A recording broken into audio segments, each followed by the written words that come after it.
ओम श्री परमात्मने नमः। श्री भगवान उवाच यैमं परमं गुह्यं मद्भक्तेष्वभिधास्यते भक्तिं मये परां कृत्वा मामेवैष्यत्य संशयः। भगवान श्री कृष्ण कहते हैं श्रीमद् भगवद गीता के बारे में 68वां श्लोक है 68 नंबर। यैमं परमं गुह्यं मद्भक्तेष्वभिधास्यते भक्तिं मये परां कृत्वा मामेवैष्यत्य संशयः। जो इसको संवाद को परम गुह्य को जो मेरे भक्तों में कहेगा, श्रद्धावान पुरुषों में कहेगा या श्रद्धा उत्पन्न करेगा तो वो जो है मुझे ही प्राप्त होगा। तो श्रीमद् भगवद गीता का काम क्या है? दरअसल श्रीमद् भगवद गीता शांति दूत भगवान श्री कृष्ण का एक धर्म ग्रंथ तो है ही, और इसके साथ साथ कूट ग्रंथ भी है। कूट ग्रंथ, क्योंकि भगवान श्री कृष्ण सबसे बड़े कूटनीतिज्ञ, डिप्लोमेट, सुप्रीम डिप्लोमेट, और उनका ये है कूट ग्रंथ। तो ये ग्रंथ क्या करता है कि ये ग्रंथियों को जो है, उलझी हुई ग्रंथियों को, गांठों को, चाहे अपनी ग्लैंड्स को, ये सुलझाता है। ये ग्रंथ है, ग्रंथियों को ठीक करता है। अब वैसे अगर मेडिकल टर्म्स में देखें, बहुत ही सुंदर एक विचार ध्यान आया है आप लोगों के लिए कि अगर इन चीजों को देखते हुए हम देखें कि ग्रंथियां कौन कौन सी हैं मेडिकली कौन कौन सी हैं, तो ग्रंथियां देखिए, हाइपोथैलेमस ग्लैंड, दूसरा है आपके पिट्यूटरी ग्लैंड, तीसरा एड्रीनल ग्लैंड, चौथा थायराइड ग्लैंड। तो जो पिट्यूटरी ग्लैंड है वो आपके ब्रेन के नीचे होती है। एड्रीनल ग्लैंड ये हमारी किडनी होती है, इसके ऊपर वाले हिस्से में होती है, और इसी तरह से थायराइड ग्लैंड है ये सब। अब इन ग्लैंड्स में से हार्मोन्स निकलते हैं, और ये हार्मोन्स ही हमारे शरीर को बहुत सी बीमारियों से और प्रमुख बीमारियों से बचाते हैं। भगवान श्री कृष्ण का ये जो ग्रंथ है, वैसे पूरे पूरे महाभारत में 8800 कूट ग्रंथ हैं, और पूरे महाभारत में 8800 कूट श्लोक हैं। अब कौन कौन से कूट श्लोक हैं पता नहीं, बिल्कुल सही बात। जैसे अध्याय 1 का 10वां श्लोक ही है, वो कूट श्लोक है लगता है। विद्वान कहते हैं कौन कौन सी है, जब समझ में नहीं आती तो गणेश जी पूछते थे कि इसका अर्थ क्या है, इसका मतलब क्या है। तो इसी तरह से अगर कूट वाली बात देखें और मेडिकल वाली बात देखें तो श्रीमद् भगवद गीता का 18वें अध्याय का 68वां, 69वां, 70वां, तो ये जो जिन अक्षरों से शुरू होते हैं श्लोक, तो 68वां होता है यैमं परमं गुह्यं, वाई से।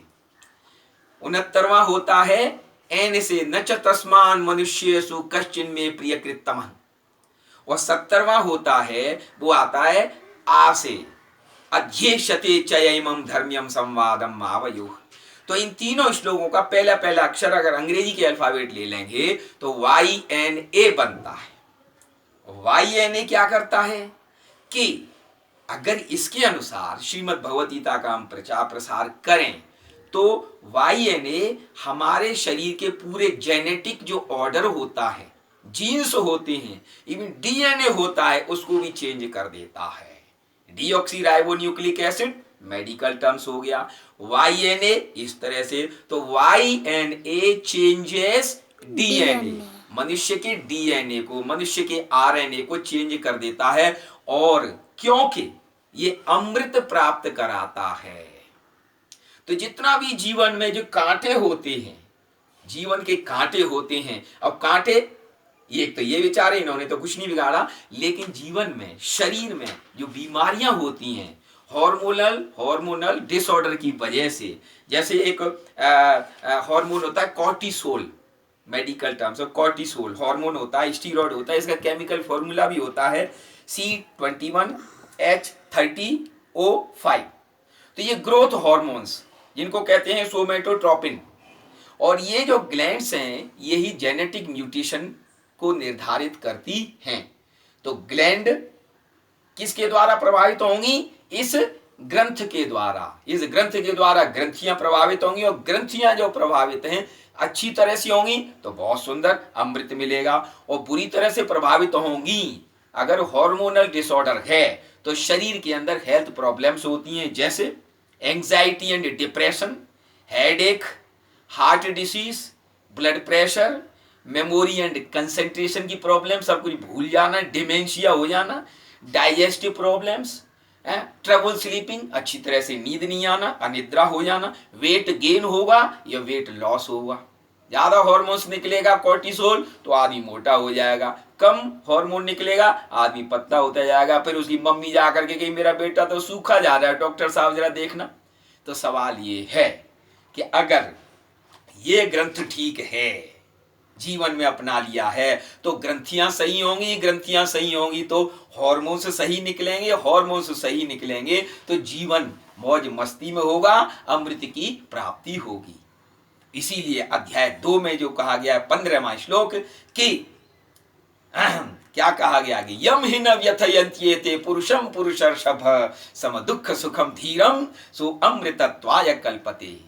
जो सम दुख सुखम धीरम हो गया, धैर्यशाली हुआ, सुख दुख में धैर्य धारण किया सभी प्रकार से, तो सो अमृतत्वाय कल्पते, तो बजाय जीवन में कांटों के उसको जो है पुष्प ही पुष्प मिलेंगे, उसके जीवन में पुष्प ही पुष्प खिलेंगे। तो हमारा जो पुष्प लाल है, ये ज्ञाना लाल, ये कृष्ण कन्हैया लाल है, जीवन में पुष्प ही पुष्प खिलाता है, कांटों को दूर भगाता है, कांटों को नष्ट कर देता है।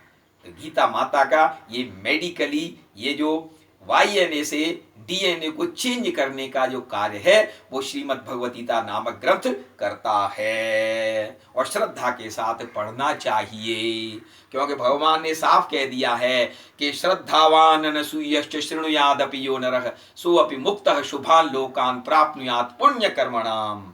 और सबसे अच्छा पुण्य लोकों की प्राप्ति होती है, यही श्रीमद् भगवत गीता आपके संक्षेप में संकेत करती है। बोलिए श्री वृंदावन बिहारी लाल की जय।